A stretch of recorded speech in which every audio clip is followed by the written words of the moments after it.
అత్యంత రిమోట్ సుందరమైన ప్రదేశాలలో కొన్నింటిని కనెక్ట్ చేసే లక్ష్యంతో వచ్చే ఏడాది భారతదేశంలో సీప్లేన్ కార్యకలాపాలను ప్రారంభించనున్నట్లు విమానయాన సంస్థ స్పైస్ జెట్ ప్రకటించింది.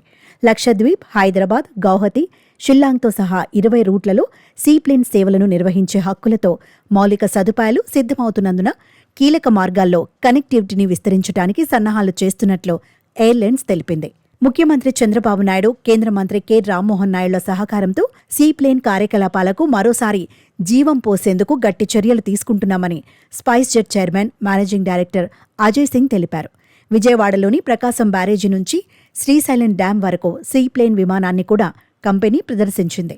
విభిన్న భౌగోళిక ప్రాంతాలు, తీర ప్రాంతాలు, ద్వీపాలు, నదీ తీర ప్రాంతాలు తరచుగా మౌలిక సదుపాయాల సవాళ్లను ఎదుర్కొనే చోట సీప్లేన్లు భారతదేశానికి నిజమైన గేమ్ చేంజర్ అని స్పైస్ షటిల్ సీఈఓ అవనీ సింగ్ అన్నారు.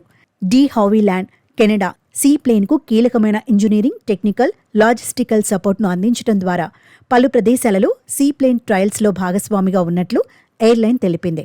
బడ్జెట్ క్యారియర్ తన దేశీయ నెట్వర్క్ను నవంబర్ 15 నుండి ప్రారంభించి 8 కొత్త విమానాలను ప్రారంభించనున్నట్లు ఇటీవలి ప్రకటించింది.